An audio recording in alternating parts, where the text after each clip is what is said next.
So AEW Double or Nothing is tonight live on pay-per-view on Fight TV, BR Live, however they want to say it. It's on pay-per-view, it's tonight. I'm really excited for it. I think the card looks great, and if you're familiar with this channel, you'll know that we don't really do full predictions videos. Sometimes I do, sometimes I don't. I play it by ear. What I like to do is more in-depth previews on certain matches, so the bigger matches of the show. So stay tuned, because today there is a ton of big matches on this card, so there's going to be a ton of big previews that we're going to be doing for this event. So we're going to be starting off first with this AEW World Tag Team Championship match. Of course, it's the Young Bucks defending the AEW World Tag Team Championships against Jon Moxley and Eddie Kingston. Now, I'm excited for this match for a variety of reasons. I wanted to do a preview about this match for a variety of reasons. One being that, of course, tonight Double or Nothing is going to have a capacity crowd. Now, as of right now, I mean, I don't know. I'm not too sure on this, but as of right now, I don't know if Daily's Place is fully sold out. I know that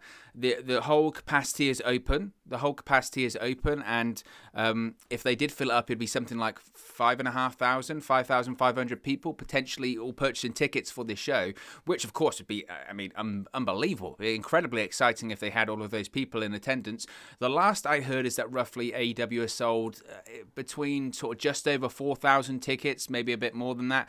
I don't know if they're going to have a full capacity. Nevertheless, 4,000 people inside Daily's Place is going to sound huge. I mean, it's going to sound huge. Even at Blood and Guts, when they had, I think it was like 1,000 people there, or Revolution, when they had about 1,000 people there or something like that, that felt massive. So to have 4,000 people there, I mean, we got a taster of it, didn't we, this past week on the Friday Night Dynamite Live on TNT. Having the old Daily's Place set up as well, with the hard cameras in the different direction, the one entrance tunnel as well, all of that kind of stuff. It just felt so great, didn't it? It just felt so great. It felt like, I don't know, it felt like we'd been asleep for this whole time. We almost have, I suppose. We've been living this nightmare of the pandemic and everything, not just in the world of professional wrestling, but everywhere in the world, just in the world in general, over the past 12 months, 18 months. And it just felt like with fans being back on that Dynamite, it was kind of a preview of what's to come in the future. And it was so exciting. It was so exciting because the reactions that people were getting were just great. So I'm really excited. And how obviously that translates into this one, of course, just having fans is going to translate into every match, make every match exponentially better. But what I'm really excited to see in this one is the Wild Thing entrance, because obviously Jon Moxley and Eddie Kingston have been coming out to the Wild Thing theme song, and I really, really hope, I mean, fingers crossed, I think they will. AEW fans and crowds don't tend to really let us down, do they? And I'm really excited to see the Wild Thing entrance. I think that's going to be just spectacular for Jon Moxley and Eddie Kingston. I really do. I think it's going to be something else to see. I think it's going to be amazing to see, and it's really exciting, isn't it? So that's a lot of fun. Obviously, heading into this one, this has kind of been Moxley and Eddie Kingston's story coming out of Revolution. Of course, the closing moments of Revolution saw Jon Moxley face off against Kenny Omega in the exploding barbed wire death match that just didn't go to plan, did it? Didn't go to plan. And obviously the closing moments of that, so after Kenny Omega defeated Jon Moxley, the ring was rigged to explode, and it was going to explode. Oh my gosh, they're going to explode. And Eddie Kingston comes out. Of course, Eddie Kingston and Jon Moxley were feuding in 2020. They'd had the I Quit match for the AEW World Championship at Full Gear, all that kind of stuff. But Eddie Kingston comes out, makes amends with his former friend, covers him to, I guess, shield him from the explosion, and then, I mean, it went over like a fart in church, didn't it? You had the sparklers and a couple of pyros went off at ringside. It just didn't go to plan, and hopefully the ending to this pay-per-view tonight will be better than the ending to Revolution back in March. Nevertheless, it started up the story of Moxley and Kingston once again, and they've been teaming ever since, and man, how entertaining have Jon Moxley and Eddie Kingston been. Just so much fun to watch. The chemistry that these two have really is off the charts, isn't it? The chemistry that these two have is off the charts, and I don't know if that's just because of their days on the indies in CZW or wherever, but they do have this just rapport and this connection, and they have just a great, I mean, they're two fantastic promos as they are. Jon Moxley is an excellent promo. Eddie Kingston, one of the best talkers in pro wrestling today. I don't think there's any shadow of a doubt about that. So their promos are great, but their chemistry is great. And they have this real great ability to not play it too serious and maybe go for comedy in certain elements, but you know that these two guys are, cut their teeth on the indies doing deathmatch wrestling and doing more violent matches and, blood and guts and all that kind of stuff. So the comedy that they have is more like camaraderie. It's not too on the nose comedy in terms of, and again, I don't want to turn this into WWE or AEW, but sometimes you're watching maybe WWE, or sometimes AEW, when AEW tries to do comedy in certain spots, not so much on Dynamite, but they've tried to do comedy before, when it feels too much like a performance, whereas Jon Moxley and Eddie Kingston, their sort of comedy, like I said, it's more camaraderie. It's kind of more reminiscent of you just hanging out with your friends or hanging out with your buddies, BSing and just messing around. But once the bell goes, or once they're in a match, they'll start beating the hell out of people. That's a lot of fun. And the Jon Moxley and Eddie Kingston promo and pre-tapes that they've been doing, I thought the one on Dynamite on Friday was excellent. I really did. So I hope that we see more of Moxley and Kingston for a while. And frankly, when it comes to Jon Moxley, I mean, what is there for him to do right now? Coming out of the World Championship picture. Now, he was obviously the second ever World Champion, won it at Revolution in 2020, held it for a long amount of time last year, lost it to Kenny Omega in December. He's feuded with Omega, he lost twice, he's moved on. What is there left for Moxley to do right now? I think that being paired off with Eddie Kingston is probably the best thing he can be doing right now. I don't see on that roster, obviously there's lots of guys that Moxley could feud with and have good matches with. I just don't know if I necessarily have the interest in that right now. I have a real interest in seeing him form a long-term tag team with Eddie Kingston. I have a lot of interest in seeing him win the AEW World Tag Team Championships and defend them consistently over and over again. I have obviously interest in seeing him work for New Japan Pro Wrestling as the IWGP United States Heavyweights Champion. I think more of that's going to continue on Dynamite going forward. But I would even be interested in, once hopefully things clear up in Japan, Lord knows it looks quite bad over there at the moment, I would have a ton of interest in seeing that Moxley and Eddie Kingston go over to Japan, defend the AEW World Tag Team Championships. That'd be a lot of fun there as well. I mean, Eddie Kingston's got his fandom of Japan. A lot of his in-ring work's based off, Japanese wrestlers. So, whether it's Onita or whoever, that's where they get obviously the Wild Thing entrance from. So, I'm interested that this tag team continues. I'd be really, really disappointed if Moxley and Kingston lost tonight and then they just go their separate ways. They go into other storylines. I don't have the interest in that. I think this tag team has legs. This tag team could continue. This tag team could continue till the end of the year. I wouldn't have a problem at all. I know we saw Moxley versus Kingston last year, but I really wouldn't have a problem in seeing these two guys team together for a long time. And I know people might say, oh, well, why are you trying to split up tag teams and all that kind of stuff? But these are two singles guys. Yes, they're friends, but they're two singles guys that are put together. And when two singles guys are put together, the intention is always to split them up eventually and feud against each other.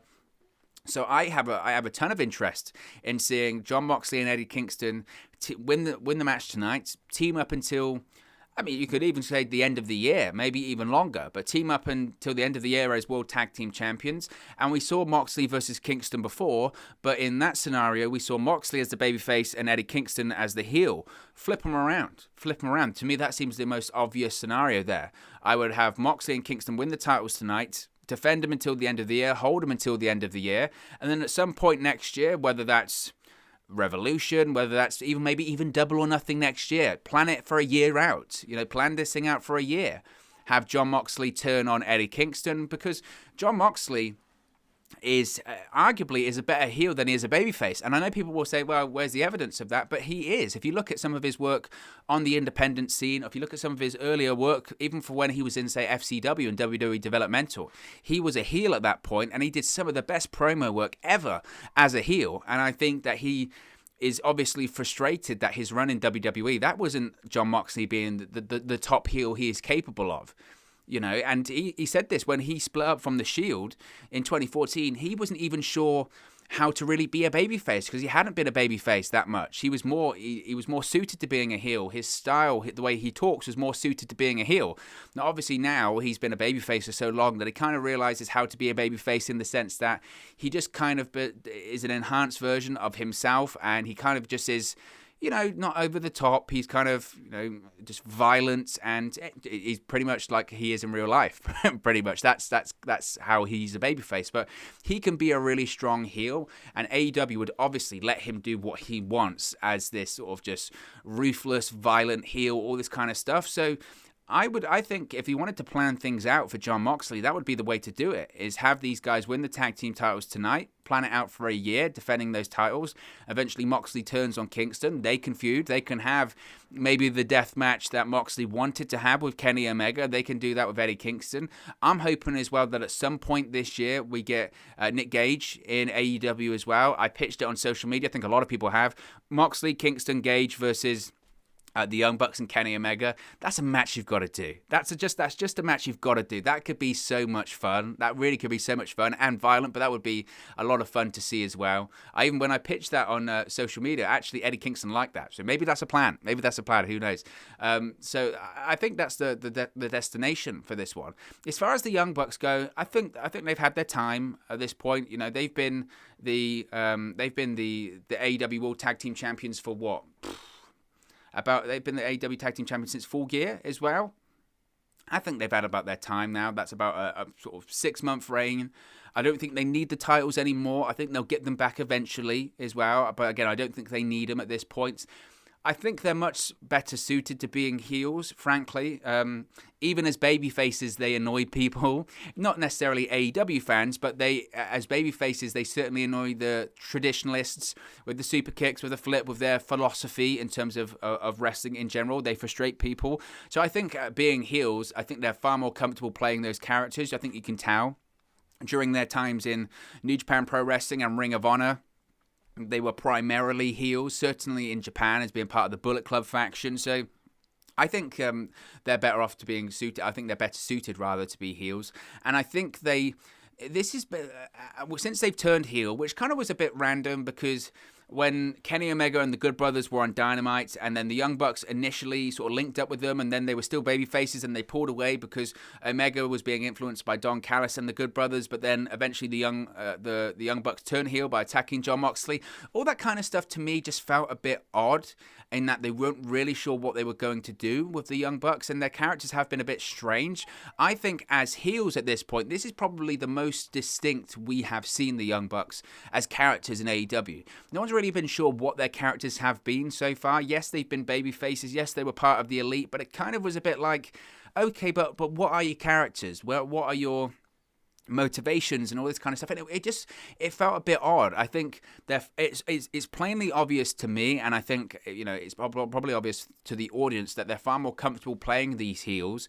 I can understand their characters at this point, that they're over the top, they're obnoxious, they're part of this elite faction with Kenny Omega and the Good Brothers, which they're comfortable doing with Don Callis. I'm sure Don Callis will be managing the Young Bucks in this match. He's been managing the Young Bucks on Dynamite in recent weeks, so I think that makes sense. But I think I think the most likely outcome here is that Moxley and Eddie Kingston win the AEW World Tag Team Championships.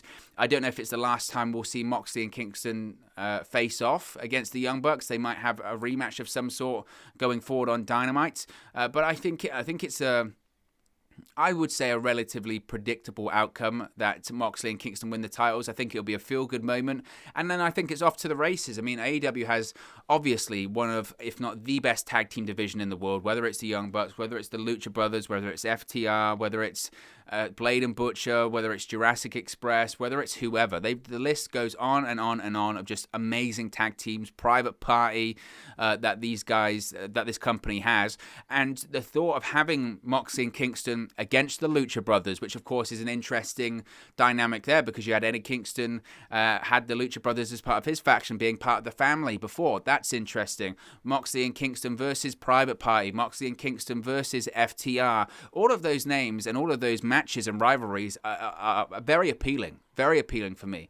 And I think at this point the Young Bucks, how would I describe their World Tag Team Championship reign? I think it's been okay. I don't know if it's necessarily been the most revolutionary, amazing tag team title reign that they've ever had or anything like that. I think it's been okay.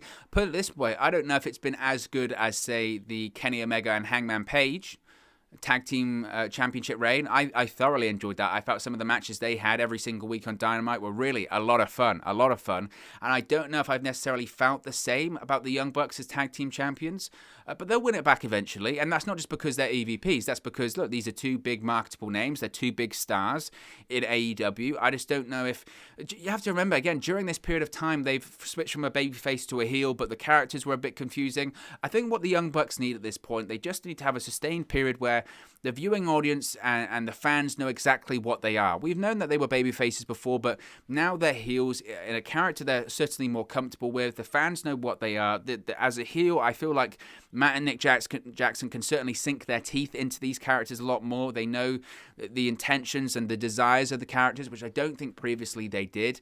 The fans know exactly what to do with the Bucks now. They have to boo them, and they can be lackeys for Kenny Omega, and they can have Don Callis as their manager, and they can do all that kind of stuff. They can face off against the Good Brothers. I mean, that was the interesting point as well, as I thought with the Good Brothers appearing regularly now on AEW Dynamite, I thought it was inevitable that at some point we would get the Bucks versus the Good Brothers.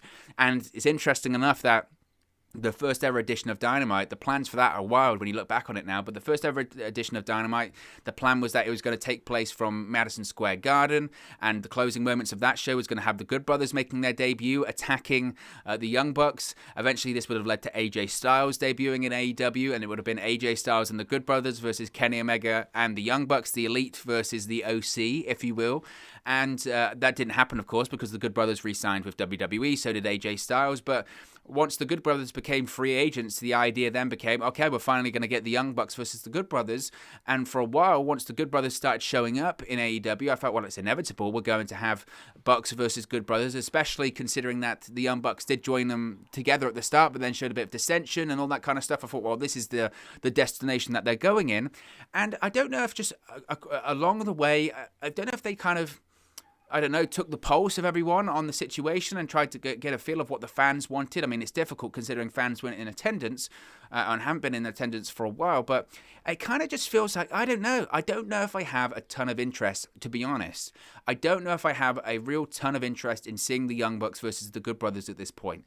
A couple of years ago, kicking off Dynamite, yes. At this point in 2021, I think I prefer them being part of the same faction. Now, eventually, will they face off? Probably, if they make the story compelling enough, if they make the storyline compelling enough, if they make the reason that these guys are going to be facing off compelling enough, that's interesting. Again, I just don't know. I don't know if I really, again, have the desire to see the Bucks versus the Good Brothers at this point, which makes me think is the reason why they pivoted to maybe the Bucks moving to be heels as part of the faction with Omega and the Good Brothers and Don Callis, and now facing Moxley and Kingston. Put it this way, I'd much rather, and I'm glad we're seeing Jon Moxley and Eddie Kingston versus the Young Bucks instead of the Good Brothers versus the Young Bucks. I wouldn't have really any desire to see that. I really wouldn't. I have much more desire to see this. I think it's new. I think it's different. I think it's fresh. And as I mentioned before, the Moxley and Eddie Kingston dynamic and chemistry that these two have, I think is excellent. I really do. So I'm excited for this one. My prediction, I think it's inevitable that Moxley and Eddie Kingston win, because if they lose, I just feel, where do they go from there? Again, I look at Jon Moxley in terms of being a singles, and I look at the guys on the roster, and there are guys he could face off against, I suppose. You know, maybe facing off for the TNT Championship. I think Kenny Omega retains at Double or Nothing, so he certainly doesn't go after the AEW World Championship. We've seen him have feuds against Chris Jericho before.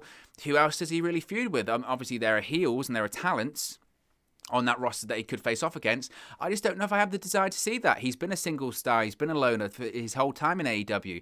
I like the idea of him teaming up with a guy that has been a closer friend of his for years. And I like the idea of this being a tag team and taking Jon Moxley out of that single situation and moving him into tag team wrestling. I like that idea. And I like the idea of keeping the Moxley-Kingston dynamic going and shifting it at the end of it. I mean, there was lots of discussion, wasn't there, with the Moxley-Eddie Kingston feud last year. I think the Wrestling Observer Newsletter Award said it was the best feud of the year. I don't know about that. One thing that was great about it, though, was the promos. The promos that Moxley and Eddie Kingston had were fantastic. They were emotional, they were real, they were raw. But just imagine how even more emotional, how even more real they could be after pretty much 12 months of full investment as a tag team and as friends in front of a viewing audience. That would the emotion and the drama in their breakup and then their eventual feud after that with Moxley as the heel and Kingston as the babyface, I think the emotion could just be exponentially higher. It could be even better, even more raw, even more real. So I think that's the destination there. So I'm going to go Moxley and Kingston to retain, but it's going to be a very exciting match. But look, guys, as always, this is just one man's opinion. What are your thoughts on the Young Bucks defending the AEW World Tag Team Championships against Jon Moxley and Eddie Kingston tonight at Double or Nothing? Let me know your thoughts in the comment section below. I'll do my best to respond and reply to all of your comments. Really enjoy interacting with you guys, talking about AEW, WWE, Impact Wrestling, New Japan Pro Wrestling, all things pro wrestling here on the channel. So be sure to get involved in the community. Drop a comment below. All opinions are welcome. If you have enjoyed this video, please do smash a like on the like button too. Really does help us out here on YouTube. Go up the rankings and get to people's recommendation feeds if they haven't seen our videos previously. But most importantly, if you haven't already, please do subscribe to Wrestling News 365. You can do that by clicking the bottom right corner of the screen right now. Or if you wait a few seconds, there'll be a subscribe button at the end of this video along with another video for you to watch. Thank you very much for watching, listening, streaming, or have you come across this video today, and I'll speak to you again very, very soon. Hey guys, thank you for watching, listening, streaming, or however you come across this video today. Be sure to click on the video on the right there to watch our next video, or click the bottom there to subscribe, or the bottom right hand corner. Thank you very much, and I'll speak to you again very soon.